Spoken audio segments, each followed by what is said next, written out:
I have the privilege of sharing just a few words, and I must let you know that my respect for the decision that you have made to be in this auditorium today and through this weekend is beyond measure. And I'll explain that in a moment. First, I get the topic of explaining and sharing with you about chasing bigger dreams. Now, we've been hearing about dreams all morning, haven't we? And Amelia said, "Will you dare to dream?" And then others dared to dream. And you saw examples of people who dared to dream. And I get to talk about chasing bigger dreams. But I would say that my talk isn't just about chasing bigger dreams as much as it is about capturing bigger dreams and pulling them into you so they become reality for you and your family.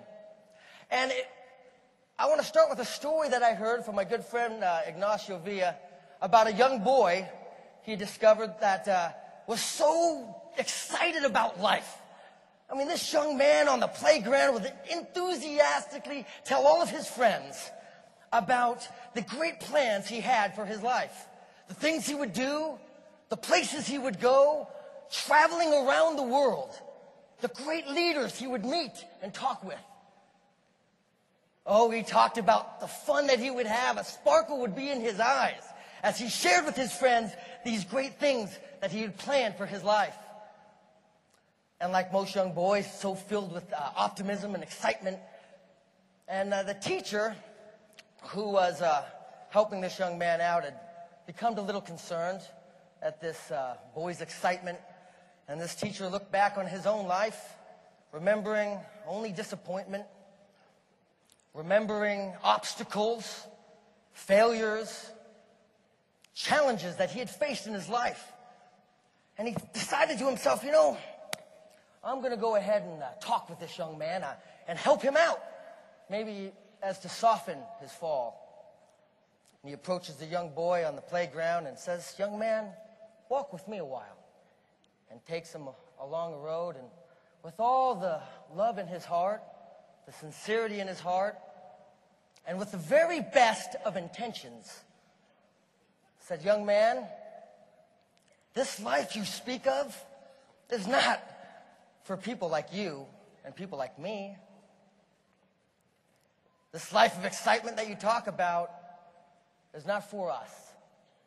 You see, you'll find, boy, that life is very hard, very difficult, and it is very challenging. In fact, boy, until you reach the age of 30, you'll find that it's so extremely difficult, filled with frustration, and even it's unfair. Unfulfillment will reach you. Yes, sometimes it's spotted with despair. Moments of joy will be scattered within these moments, but it's tough, it's hard. And see, you'll graduate high school one day. Soon, you'll be off, and to college you may go. But when you graduate, you'll be in debt. You'll get a job you may like at first, excited to be in the real world. You'll go venture out, get some loans and credit cards, numbers on the bottom that aren't your friend, little pieces of plastic. Said you may get married, you may have children. And as the years slip by, you'll realize that the rent, the debt, the credit card bills, and the other obligations will hang around your neck like a chain, like a harness strapped to your back as you plow another man's field. Now, you'll be blinded to this because you won't really understand what's going on. You know, all the things that get in the way of life, the distractions. This dream that you once spoke of and that you've been speaking of to your classmates will begin to fade. Yes, boy, until 30, life is going to be very challenging. In fact, you're going to struggle almost every day and every week and every month. You're going to cry. Maybe there'll be times when you don't have enough food to eat. When you can't pay your bills. You'll live in a place you may not want to live, wear clothing that you don't want to wear. You'll eat food that's maybe not the best for you and for your family. Yes, boy, life will be very challenging at times. Until you reach 30, life will hurt. So now, this boy starting to tear up. He was once excited, once happy, just a moment ago with his young friends. Starts to get teary, and he says, listen, you're going to be distracted, and these dreams will fade. He says, well, teacher, what will happen when I reach the age of 30? Man, a little bit of hope in his voice at this point. The teacher just sighs. At 30, son, you're going to get used to it. How many of us does this describe? How many of us have just settled? Ladies and gentlemen, according to the Social Security Administration, they're following 100 working adults through their life. They found that 95% at the age 65 are financially dependent on friends, family, or the federal government. Just for the basics, just for food, clothing, and shelter. Think about that, 95%. So is our fate, much like that boy's, settling? Well, according to the Social Security Administration, it certainly appears so. Only 5% will become financially independent. 1% wealthy. Now, if you had a choice between the 95 and the 5, which would you choose? Let me just ask that one more time. If you had a choice between the 95 and the 5, which would you choose?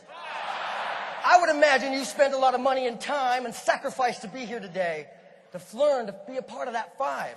To be a part of that 5, and I would say even further than that, to be a part of that 1%.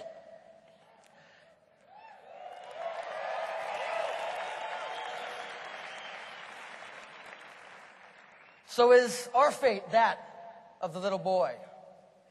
Say, no, not me. See, I think not. I think not. You see, today, my friends, we draw a line in the sand. We draw a line in the sand for our families, for our community, for ourselves, for our God. Today, we draw a line in the sand. And this is exciting. I mean, this is exciting stuff. You know why? Because there's a formula. See, I didn't know it before. There's a formula to get from 95 to 5. Isn't that interesting? See, before when I was growing up, I didn't know. I didn't understand. I didn't know that there was a road, a journey, where I could go from 95 to 5. In fact, I didn't even know I was in the 95%. I didn't know it. I was blinded. Blinded. Because life gets in the way. There is a formula. And I'm excited. Because, see, I think, and you and I both agree, I would imagine that the cemetery is filled with unrealized dreams. People who lack the courage to dare to dream, let alone dream on their own. Songs buried that were never sung. Music that was composed that will never be heard. But I say not you. I say not you. I say today is the day we draw the line in the sand because there's a formula. There is a solution for you. There's a solution for me. Now, check this out. This is cool. I learned this from my great friend and one of my mentors, Mr. Frank Acoyne, Ms. Teresa Acoyne.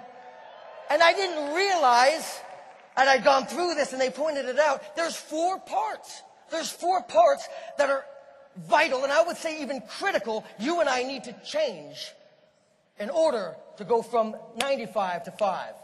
Now, what are these 4? Do you want to know? I mean, I wanted to know. 4 parts to change. 4 parts to change. It's all we need. The journey that you're about to embark upon is not for the faint of heart. I must warn you. Right? Disclaimer, disclaimer. Are there people with courage in the room? This journey, there's 3 things required to go on this journey to get these 4 parts right. The first is a burning desire. Who has a burning desire? You see, it's white hot. You can see it in some people. I mean, they got it glowing in their eyes, right? Second part, a willingness to learn. A willingness to learn and be coachable. Third part, a willingness to work. See, some of us have the burning desire. We even have the willingness to learn. We're coachable. We show up at the briefings, but we don't do anything in between the briefings. Right? Show up at the briefing, do nothing, show up at the training. Woohoo! Show up at the briefing, do nothing, show up at the training. Woohoo! And see, this is not the time to do that. See, by participating in this, you draw the line in the sand.